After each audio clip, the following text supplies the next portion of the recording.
एक दिन ये पड़ाव भी आएगा, मैंने कभी सोचा नहीं था।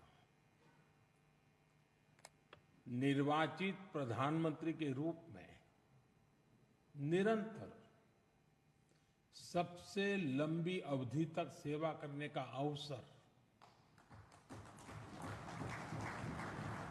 इसे मैं अपना परम सौभाग्य मानता हूं। आपने इस अवसर पर मुझे सम्मानित किया, इतना मान दिया, इसके लिए मैं आप सभी का बहुत बहुत आभारी हूं। साथियों, इतने लंबे समय तक मां भारती की सेवा का सौभाग्य मिलना, ये ईश्वर की विशेष कृपा से ही संभव हो सकता है। और मेरे लिए तो जनता जनार्दन ही ईश्वर का रूप है। और इसलिए मैंने इस सेवा कार्य को हमेशा एक साधना के रूप में ही देखा है। और ये साधना भी एकाकी नहीं रही है, ये एक सामूहिक यज्ञ है जिसमें आप सबने और अनेकों साथियों ने कर्तव्य भाव से अपना योगदान दिया है। मैं आज इस यात्रा के ऐसे सभी साथियों के प्रति भी अपना आभार प्रकट करता हूं।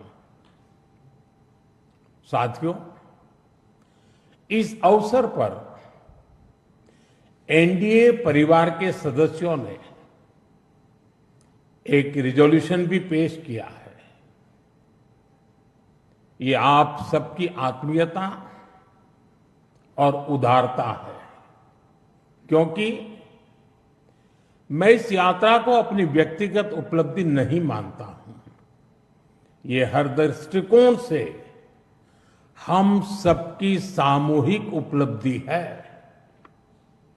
ये एनडीए के हर घटक दल की एक समान उपलब्धि है।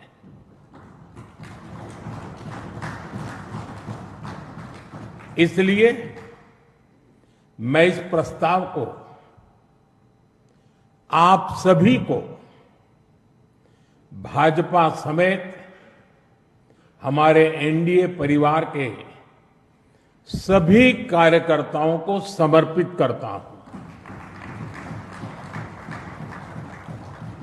साथियों, भारत की जनता का निरक्षीर विवेक हमेशा अद्भुत रहा है।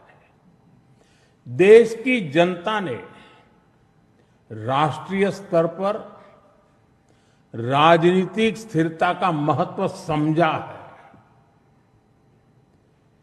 ये जनता जनार्दन की परिपक्वता ही है कि उसने लंबे समय तक मुझे इस तरह जनता की सेवा का अवसर दिया।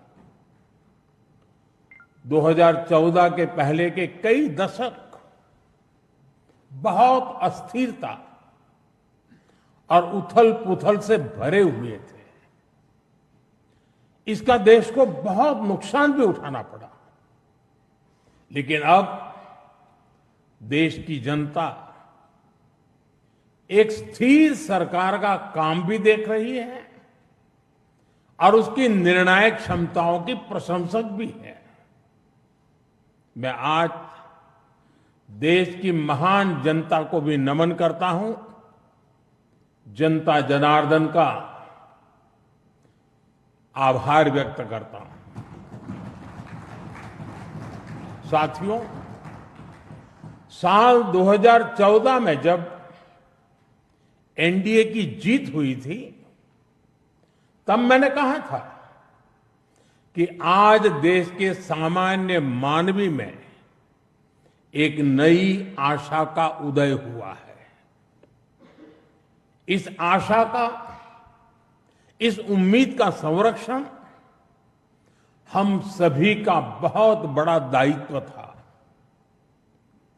देश के लोगों ने